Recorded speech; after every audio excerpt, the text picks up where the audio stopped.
Hi everybody, welcome, and we're coming to you from the Victorian State Titles here at the Shepparton BMX Club, and we're standing outside the Australian BMX Museum pop-up display, and I'm here with 80s legend Leigh Egan. Leigh, welcome. Thanks Cam, pleased to be here. Thanks mate.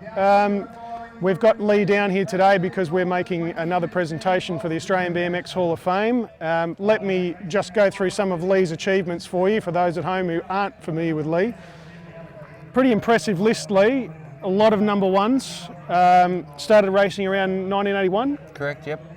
Then progressed pretty quickly, really. I mean, by 1984, we're talking dual world champion. In fact, Australia's first elite men's title, winning both the 17 class and the open boys class in Japan in 1984.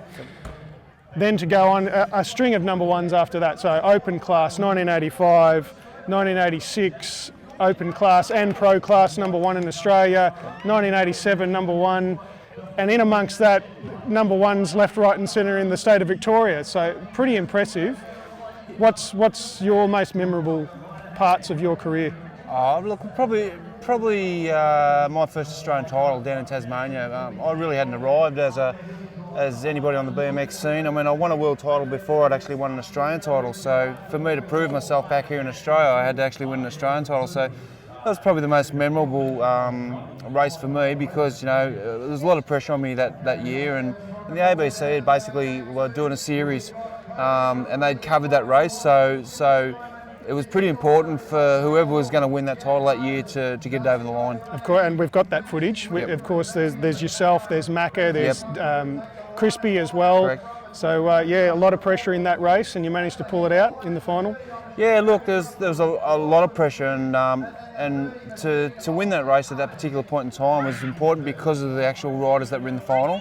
Probably the only guy missing from that final was Jamie Hales, who was probably onto other things by then. But Wayne McIntosh was still racing, obviously Dean Crisp, and those guys had been at the top of their game, from Melbourne '82. So these were the big boys, and it was time to either do something. Yep. So during your career, who was your toughest competitor? No, I have no doubts. Paul Adams. Yeah. Paul Adams was. I respected Paul, and Paul made it on the international scene probably before anybody else. He had a fair bit going for himself. He big, strong boy, smooth. Won some big titles against some big international riders. So yeah, I respected Paul, and the whole time we were racing with each other, whether we were riding on GT together or we weren't, we never actually come together on the track. So I think there was a mutual thing there. And of course, after you finished up in 1989, that was then the era of Paul Adams, wasn't it? He went on to win 3 Pro-Am titles in a row. Yep. And then of course followed by Anthony Way, another GT team member. Talk to us about the GT family. I mean, there was obviously this huge period of 10 years of just success at the top level. Where did that come from, and what do you put that down to? Look, I just think the guy that was in charge of GT at the time, Brian Pearce, he just had that family-orientated feel about him. There was never any pressure put onto any of his riders.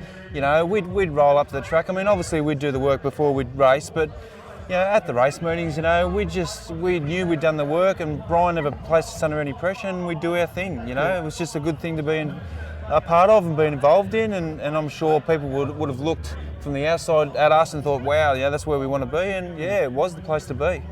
So talk to us about your training regime back in the day. I mean, I know that you were one of those pioneers, I guess, of training. You were a very hard worker, very hard at training. Where did that come from, and how do you think that influenced the sport from that point? Look, I worked out very early on that training and specific training made you go fast. So I sort of jumped the gun a little bit with a few people, and then they sort of all jumped on the bandwagon with their training and stuff like that. But look, as a BMX rider, I was never really that talented when it came to jumping and cornering. Straight line speed, I had a massive amount of horsepower. I don't know how I'd go on these tracks today. I'd probably make the first jump, and that would be about it. But look, I just knew I had to do the work, and I didn't want to turn up to any races underdone. And if I turned up and I know I'd done the work, then I was half a chance. Excellent. All right, ladies and gentlemen, the Australian BMX Hall of Fame inductee number 2, Mr. Leigh Egan. Leigh, thanks very much for your time today. You're welcome, mate. Pleasure. Cheers. Thanks. All right. See you next time.